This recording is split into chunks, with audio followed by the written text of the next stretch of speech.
Bismillahirrahmanirrahim. Assalamu alaikum students. Today's lecture we discuss the northwest corner method. Basically, northwest corner method is the first method for solving transportation problem. अब यहाँ पे corner का word use हुआ है. We know that this is north, south, east, west and this is the corner of north and west. Basically north west corner method में हम लोग करते क्या हैं, जो हमारे पास ट्रांसपोर्टेशन टेबल गिवन होता है उसमें से वो वाला सेल सिलेक्ट करते हैं जो नॉर्थ वेस्ट कॉर्नर पर होता है और जो उसकी डिमांड होती है वो डिमांड पूरी करते हैं. ये प्रोसेस हम लोग रिपीट करते जाते हैं जब तक हमारी सारी की सारी रोज़ एंड कॉलम सेटिस्फाई नहीं हो जाती एंड पर हम लोग टोटल कॉस्ट फाइंड आउट करते हैं.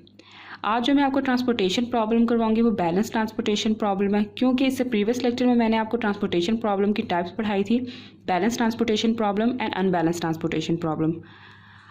अब जो मैं आज के लेक्चर में आपको प्रॉब्लम करवाऊंगी वो बैलेंस ट्रांसपोर्टेशन प्रॉब्लम है.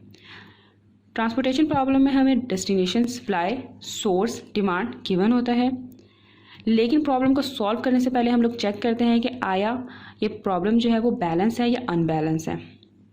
अब यहाँ पे मैंने ऑलरेडी मेंशन किया हुआ है कि हम लोग बैलेंस ट्रांसपोर्टेशन प्रॉब्लम सॉल्व करें, तो इससे हमें पता चलता है कि ये बैलेंस है, लेकिन कैसे है हमें ये पता होना चाहिए. उसके लिए क्या करते हैं, जो हमें सप्लाई सारी गिवन होती है उनका टोटल करते हैं और जो डिमांड सारी गिवन होती है उनका टोटल करते हैं. जब इन दोनों का टोटल इक्वल आ जाता है तो इट्स मीन कि ट्रांसपोर्टेशन प्रॉब्लम बैलेंस है. Total supply 5 + 10 + 5 = 20.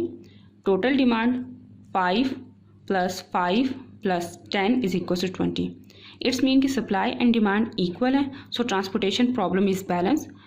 सो हमें टेबल में चेंजेस करने की कोई ज़रूरत नहीं, हम एज इट इज़ इसी टेबल को यूज़ करेंगे और इसको सॉल्व करेंगे bye using north west corner method. Solve करते हैं. अब इस पूरे टेबल में हम लोग देखेंगे कि नॉर्थ वेस्ट कॉर्नर सेल कौन सा है. This is the north west corner cell. So 0 की डिमांड 5 है एंड सप्लाई भी 5 है. सो 0 की डिमांड पूरी करने के लिए 5 सप्लाई कर देंगे. सप्लाई कर दिया तो हमारे पास पीछे क्या रह गया, 0, और डिमांड भी पूरी हो चुकी है, वो भी 0 आ गई. अगर ऐसी सिचुएशन आ जाए कि रो और column at a time satisfy हो जाए तो दोनों में से हम लोग किसी एक क्रॉस आउट करते हैं, दोनों को साथ में क्रॉस आउट नहीं करते. ठीक है, ये बात आपने याद रखनी है. सो यहाँ पर मैं कॉलम का क्रॉस आउट करूँगी. अगेन हम देखेंगे north west corner, this is 2, ये वाला सेल है. 2 की डिमांड 5 एंड सप्लाई 0 है. अब इसकी डिमांड पूरी करने के लिए हमारे पास सप्लाई है ही नहीं, वो ऑलरेडी सेटिस्फाई है. सो ये वाली रो सेटिस्फाई है, सो इसको क्या कर देंगे, क्रॉस आउट. अगेन देखते हैं north west corner cell, this is 1 की डिमांड 5 एंड सप्लाई 10 है. यहाँ पे डिमांड हमारे पास मिनिमम है और सप्लाई मैक्सिमम है. सो 1 की डिमांड पूरी करने के लिए हम 10 में से 5 सप्लाई कर देंगे. डिमांड तो पूरी हो चुकी है, वो तो 0 हो गया. अब 10 में से हमने 5 सप्लाई कर दिए, पीछे क्या रह गया, 5. अब ये वाला जो कॉलम है ये सेटिस्फाई हो चुका है, तो इसको क्रॉस आउट कर देते हैं.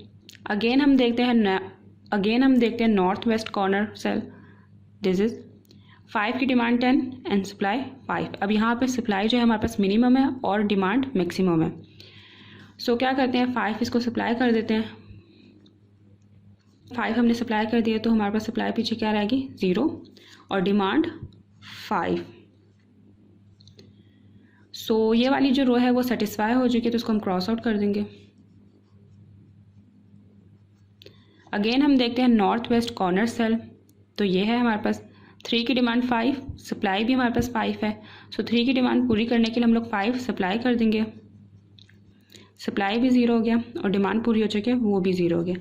अब हम लोगों ने क्या करना है कि टोटल कॉस्ट निकालनी है.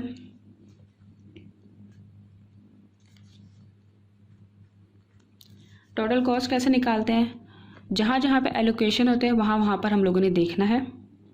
फर्स्ट रो में एलोकेशन फर्स्ट सेल पे, तो उसको हम लिखेंगे कैसे, 0 × 5. टोटल निकाल रहे तो प्लस का साइन आएगा. सेकंड रो में कहाँ कहाँ पे एलोकेशन है, सेकंड सेल में एंड थर्ड सेल में. 1 × 5 प्लस 5 × 5 प्लस थर्ड रो में कहाँ पे एलोकेशन है, 3 × 5. मल्टीप्लाई कर लेते हैं अब इन्हें. 0 प्लस 1 इंटू 5 5 5 5 ज़र 25 प्लस 3 5 ज़र 15। इनको टोटल करेंगे तो हमारे पास क्या बनेगा 45। आज मैंने जो आप लोगों को करवाई है वो balance transportation problem by using north west corner method. Next lecture में मैं आप लोगों को अनबैलेंस ट्रांसपोर्टेशन प्रॉब्लम सॉल्व करवाऊंगी by using north west corner method.